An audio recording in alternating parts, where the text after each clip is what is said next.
toxic it had gotten. At the same time, does she miss the women? We know this for fact. She is very close with Erica Jane. I think she was very close with Kyle. Now I'm not so certain, but so everybody has feelings, even if you're Lisa Rinna, who's been in this business so long. And as we know, it's not show friends, it's show business. But I do think we are seeing just somebody. I've been there where, like, one minute if people ask me about leaving the Kane show, I'd be like, well, fuck him. The next minute I'd be like, oh, I had the best memories there. I mean, all of that is true, but and again, Rinna, her firing or quitting or whatever, it was on a way bigger scale than mine. But I know what she's going through when now we hear these nuggets. I think part of her's bummed that she's not on, Yes. And even though I'm sure Rinna Wines are doing great. The girls are doing great. Harry's great, but show business. There's nothing like being famous, going into the Beverly Hills Hotel, darling. Everybody wants a picture. Everybody loves. I mean, listen, Lisa Rinna, you and I both, me part-time, live in the town. Lisa Rinna the seas will part if she walks into the Polo Lounge, and she could still get a picture.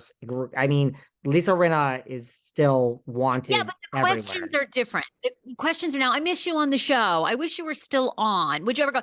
Instead of when EJ walks in, oh my God, I love you on the show. What's happening this season? It's just a different line of questioning. And believe it or not, this happened to me too. People go, oh, you left the show. There's still people out there that are Fairweather fans that don't even know she's not going to be on next season. So they're still saying to her, oh my God, I can't wait to see you. And it just hits different. It does. I mean, listen, the only thing is I would be doing different. Like, I do find it, look, I called on Jacqueline Larita. We talked. It was a 2-hour episode. Jacqueline doesn't talk about Housewives 24/7. She was crying to it's different. Like, I just wouldn't at this point talk about it at all. I would literally be like, you want to interview Lisa Rinna? You get one question on Beverly. One. I mean, like, okay, she would say that to us. You could still say it to pretty major media outlets because of who you are. Like our friend, my really good friend, I introduced you to him, who runs the stuff over at E. Like, they don't want Housewives. They want Rinna. They'll take Lala. They'll take Brand. Like, it's very selective. They're not taking, Margaret. They're not taking Giselle. Like, they want, like, Rinna could still get A-list press booking. So if her team said you can ask one question about Housewives, I think major media outlets would say, okay, we still want to interview her. You get one question. I would just, for now, like, you talk about Ariana played it so well. I agree. Is Raquel playing it well by shutting up and being quiet? I agree. Is Tom Sandoval leaning into it and playing it well? I agree. I don't know if Rinna's starting to get into this weird, like, that one interview she did, which, what was it? It was either for Variety. It was for a major magazine where her friend, the guy, went to her house. I don't know if it was Variety or whatever it was. To me, that was so, I mean, I didn't believe half of it, but it was detailed and you got your point across, girl. Nail in the coffin. This is my statement. I left on my own. Here's how it happened. I would have not done any press at all after that particular interview. And now I would be talking Rinna Wines and Melrose Place and Days of Our Lives and My Children and Harry, and I wouldn't even go there. I would allow you one question. You better choose your question right. And I would keep it positive and I would change the subject and move on. That's what I would do. I agree. I think that's perfect. I would come off, even if I was internally bothered, she needs to come off unbothered. And a little bit we're hearing, and again, I think people are emotional. They have real emotions. It's why I do have empathy for Ariana. What she went through was sad. So people have different emotions, but I think Rinna is letting too many emotions out. You're right. Come off unbothered. The wines look great. The Rinna beauty looks great.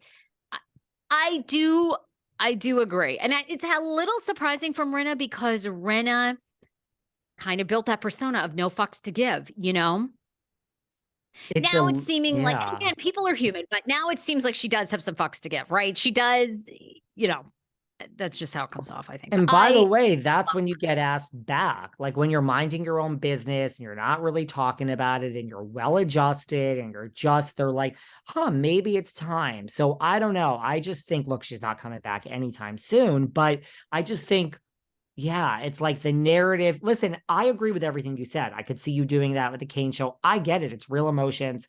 But I feel like, I mean, this is Hollywood. There's no time for real emotions. Again, you've been in the business forever, Rinna. You know how to play this game. You can do it, girl. You know how to give those canned answers and just, it's a little all over the place. It's a little like, yeah, this really hurts. Everything you said is true. I get it. They filmed, you miss it. You're angry. You miss the paycheck. You're sad. You're happy, but it's not helping the overall image of just like, if you want to No be fuck. Lisa Rinna, actress, Lisa Rinna, Days of Our Lives, Lisa Rinna, Melrose, Lisa Rinna, Rinna Wines, that's where my advice to Ariana is leave or go back. But she, to me, seems bigger than this fucking mess that is Vanderpump Rules, that they don't know what to do with it. Like the branding of Rinna, we're in a strange branding of Rinna now. And so if I were her team, I would be like, just zip it and don't mention this ever again for a long time. We associate with other housewives. You gotta distance yourself, and you can, but this is not how you do it. Sarah, the next time, can I say one more thing before we go? Yeah, because I got a million questions for you on New Jersey in that Jacqueline interview. We have so much about New Jersey. I've talked about the pause, some of Andy's half truths. I love the white nail polish company. That is like, this polish is for everyone except Sandoval. What's the name of it? I know we ought to give them love. This is just, let's look this up. And this great time for us to give a shout out for that. We want advertisers, guys. We want to work with you guys. I have to send someone to our advertising team though. Someone slipped into my DMs and I said, I'm going to send them over. This is something we should be advertising for. Please find the name of this and tell the head of our advertising department is Seth. It's a real person, guys. We don't just make this shit up. You send this. I'm not joking you, Sarah. You send this white nail polish to Seth. I swear to God, we should be advertising for this. Brilliant idea. They're leaning into it. They're like, I don't know if you guys have seen this. I'm sure you have. It's like a nail polish company and their new white brand, the white Nails color. Inc. They need to be advertising with it. Nails Inc. released a new white shade called For Everyone But Tom Sandoval Polish on Thursday. That's literally the best thing. Can you please send that to Seth? I'm really serious.